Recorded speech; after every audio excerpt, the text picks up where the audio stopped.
Hi friends, this is Joe. This is another lunchtime chat, and today we are replying to a feedback from Karl of the GMologist podcast. Let's take a listen to Karl. Hey Joe, this is Karl calling from the GMologist event, and I just have some more follow feedback. Couple things.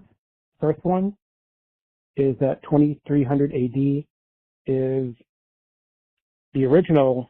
I don't know if they've changed it in other versions, but in the original ones, I think in the first and second editions, and then even in the GMologist one, it is an extension or like the future history of Twilight 2000. So something happens, even in the Twilight 2000, there's a callback. There's a callback in 2300 AD to Twilight 2000, where the French are the only ones who sort of maintain stability in that country. And that's in my current Twilight 2000 campaign. It might be French-Polish consortium.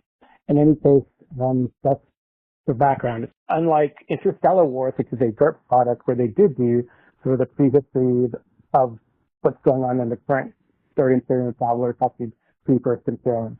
So the other thing was you asked a question about Q4. There were a lot of sort of guidebooks, and I think the only two books that sort of gave like a date were the Milieu Zero, which was Traveler at the foundation of the Third Imperium. So I guess they wanted to do more of what they did in CNE and the Traveler of the New Era, where it's kind of like Pocket Empires, and he even had a book, Pocket Empires, from around that time. So that's both really good books. So I do have the PDFs. I did the FFD when they did a bundle. So I haven't really taken a look at them. I do remember bad editing and the role play or the game system was weird. But maybe he extended that into T5, which is pseudo Third Imperium, but not really. It's kind of generic. Anyway, I have it, but I haven't really used it. Anyway, thanks for the podcast. I love Traveler and talking about it. Hey Karl, thanks for that. So for the Traveler 2300 thing, so you keep mentioning 2300 AD, and before it was 2300 AD, I'm sure you know, it was Traveler 2300. It might have been Traveler 2300 AD, I can't remember, but it was definitely Traveler 2300. Maybe not AD. And like I said before, I never picked it up. I never bought it. I think I might have flipped through it at a game store. I definitely saw advertisements for it in gaming magazines of the time. And I'm thinking that it was Hunter Gordon, but don't quote me on that, who told me the theory that 2300, Traveler 2300, was based on the Soleimani history in the days before, they make contact with the greater universe. And just to give people an idea of how the Traveler universe works, Traveler universe, of course, has this thing called the Third Imperium. It's this huge 10,000 star system empire that spans the galaxy, all that fun stuff.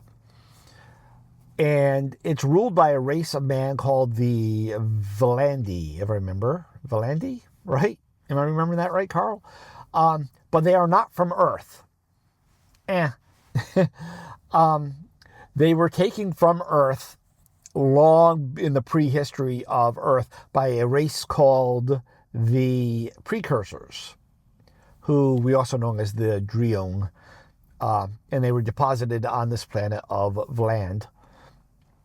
And from there, once the Precursors go away, the Valandi start, they expand, they start the Imperiums, all that fun stuff. So I think it was Hunter that told me that Traveler 2300 was the history of the Soleimani. That's the Terra, us. We're here on real life Earth. It was their history in the Third Imperium, before they reach out and they make the contact with the other species of man and the other races all together. And yeah. Now, I don't know if he had seen that somewhere. I know that he talked to Mark Miller a lot because he was making Traveler T20. So I don't know if you got that from Mark. I don't know. Maybe that was just his own home rule, the way that he fit the pieces together in his universe. I don't know. I always just assumed that was it. So that's what I was repeating. And yeah, so there's that. You are probably right, because like I said, I never picked it up. I never looked at it. So maybe that was just, like I said, Hunter's home rule thing.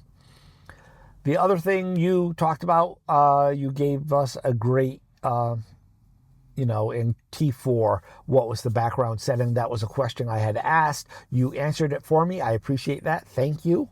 I do like the Pocket Empire thing. I like it so that it's logical that the players can become big shots without having uber power. So I do like Pocket Empires. My Imperium is a Pocket Empire. Yeah, we don't want to hear all that. Thanks for answering that, and thanks for the call. And everyone, if you don't already, you should give a listen to the GMologist podcast. Links will be in the show notes. Thanks again. Until next time, happy gaming, happy life. Bye.